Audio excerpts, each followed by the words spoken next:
নমস্কার, সবাই কেমন আছেন? আমি জয়শ্রী টাইম স্টোরি নতুন আরেকটি ব্লগে সবাইকে স্বাগত। তো আজকের রোজকার ব্লগ শেয়ার করছি না আপনাদের সঙ্গে। আজকে ভাবলাম যে একটু অন্যরকম কিছু শেয়ার করি। আজকের ভাবছি আপনাদের সঙ্গে একটা রেসিপি শেয়ার করব। তো চলুন কি সেটা দেখে নিই, শুরু করি। চিংড়ি মাছের মালাইকারি বানানোর জন্য প্রথমে চিংড়ি মাছগুলোকে ভালো করে কেটে ধুয়ে নিয়েছি। এবারে এটাতে দিয়ে দিলাম হলুদ গুঁড়ো আর পরিমাণ মতো লবণ।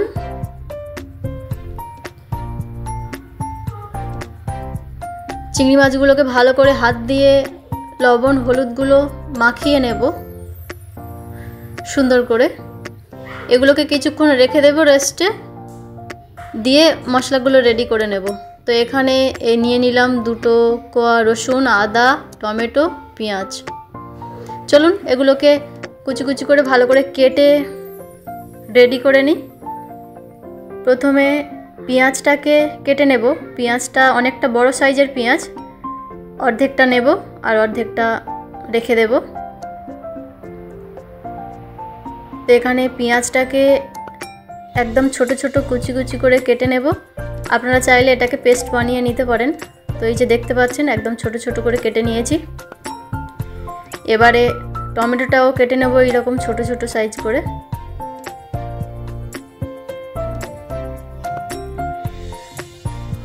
এখানে এই যে দেখতে পাচ্ছেন টমেটো, পেঁয়াজ, আদা, রসুন সমস্ত কিছু রেডি করে নিয়েছি।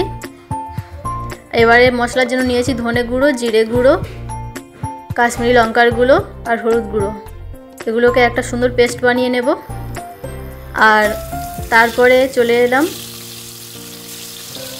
তেল গরম করে নিয়েছি কড়াইতে, নিয়ে চিংড়ি মাছগুলো সবকটাকে ভাজার জন্য গরম তেলের মধ্যে ছেড়ে দিলাম।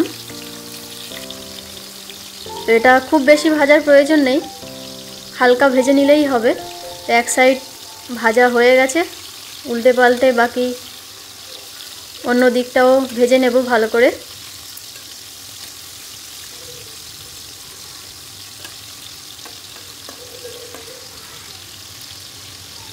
এখানে সমস্ত চিংড়ি মাছগুলো ভেজে একদম রেডি হয়ে গেছে। তো এগুলোকে তুলে নেব।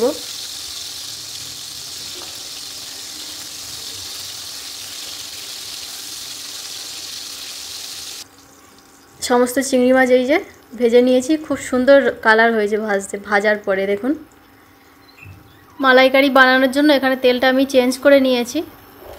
চিংড়ি মাছ ভাজার তেলটা দিলাম না, আর এখানে দিলাম 2 লবঙ্গ, 2 এলাচ আর একটু ডালচিনি। এটা সুন্দর গন্ধ ছাড়তে শুরু করে দিয়েছে।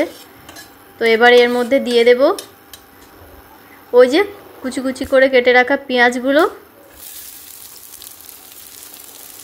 পেঁয়াজটাকে একদম ব্রাউন কালার করে ভেজে নেব সুন্দর মতো।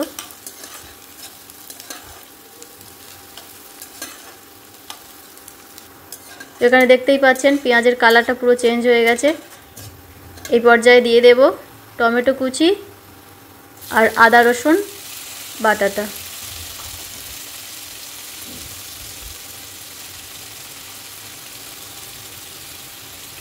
এটাকে গরম তেলে ভালো মতো নাড়াচাড়া করে নেব, কাঁচা গন্ধটা চলে যাবে। আর টমেটোটা সুন্দর মতো সিদ্ধ হয়ে যাওয়ার জন্য এখানে দিয়ে দেব পরিমাণ মতো লবণ।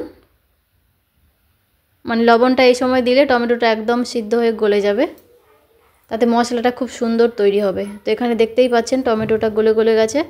তারপরে দিয়ে দিলাম ওই যে গুঁড়ো মশলাগুলো, একটা পেস্ট বানিয়ে নিয়েছিলাম ওইটা। তারপরে এটা মশলা থেকে ভালোভাবে তেল ছাড়তে শুরু করে দিচ্ছে, দেখুন আস্তে আস্তে তেল ছাড়ছে। তো আরেকটু কষে নেব, নিয়ে দিয়ে দেবো পরিমাণ মতো জল। তো আমি এখানে গরম জল ব্যবহার করেছি, ওই জন্য দেওয়ার সঙ্গে সঙ্গে ঝোলটা ফুটে গেছে। এই পর্যায়ে দিয়ে দেব চিংড়ি মাছগুলো।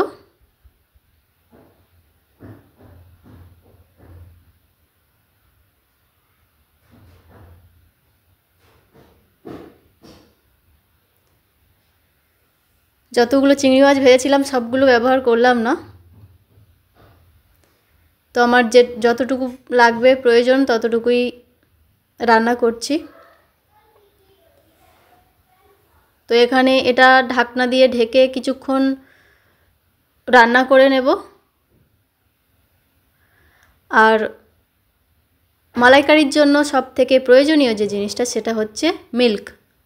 আমার কাছে তো কোনো নারকেলের দুধ নেই, মানে নারকেল নেই, আর গরুর দুধও নেই, তাই আমি এখানে ব্যবহার করছি গুঁড়ো দুধ।